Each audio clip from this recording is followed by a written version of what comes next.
Bada liburu bat, oso aspaldi irakurri nun, bi gauza kurioso.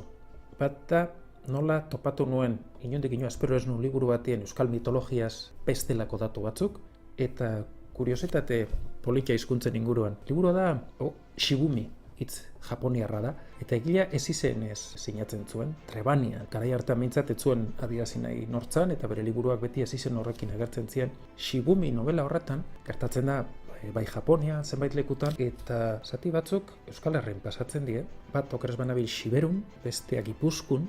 Kontua da, nik hasieran irakurri nun espainolez, nolaia urte desente, eta pasarte batean jartzen zuen La Cueva del Murciélago Zazpiak. Hau da, Zazpiak izeneko xaguxarraren leizea. Nik irakurri nun, ze gertatzen die Euskal Herriko kontutxo batzuk agertzen die, eta halako baten lortu nuen geroa bertsioa ingelesez, eta iritsi nintzen pasarte horretara, berez, jartzezun, Zazpiak bat cave. Hau da, Zazpiak bat leizea, baino bat ingelesez, Batman, jakingo dezue, xaguxarra da. Orduan itzultzaileak, hori italiarrak esaten dute tradutorea, itzultzailea, traidorea. Zer nahi gabe askotan aldatzen ditu, eta horretan bat irakurrezun da, etzekien euskeraz, pentsatu zuen xaguxarra zala.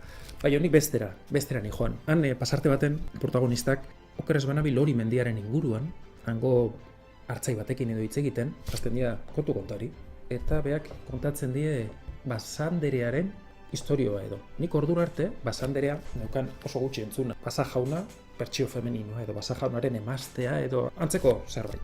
Tan, gustatu zitzaidan, kontatzen zuen, goitik behera hilez beterik zegoela Basanderea, eta lortzen zuela ikusten zenunean, nahiz da itxuraz esaten badizuet goitik behera hilez beterik dagoela, igual ematen du atzerak beldurra edo nazka edo eman dezakela, ez esaten zuten ertzaiek. Zuk ez dezu ulertzen zergatik, baina sekulako erakarpena edo. Ezintzea aguantatu, ezin diozu eutxi, eta beraren gana jutentzea, eta gero, urrengo egunean, aurkituko zaituzte, hilik, nolabait bizia xurgatzen dizu, baino plazerrean itota. Orduan, hilik, baino irriparrez.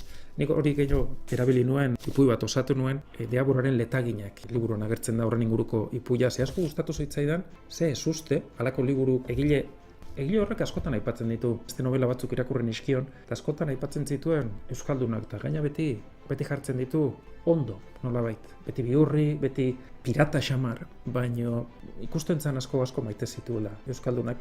Eta hori, gustatu zitzaidan, ez nun inundik inoa espero, Japonian, estatu batutan, halako baten amaitzen dute Siberun eta Gipuzkoan oinatin edo, uste, eta euskal mitologiako bestelako historio bat. Baitu hori, ez dut gehiago luzatu nahi, baina jarraituko dut oraintxe bertan kontatzen hilea.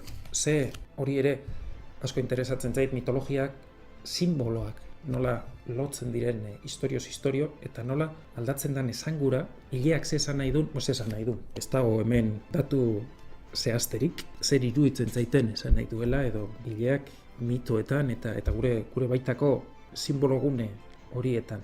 Baina bide batez gomendatzen dizuet Trebanian, Shibumi liburua eta espainolez irakurtzen badezue, ikusiko dezue aldatu ez badute behintzat, La Cueva del Murciélago Zazpiak, xaguxarraren leizea, honegin irakurtzen badezue.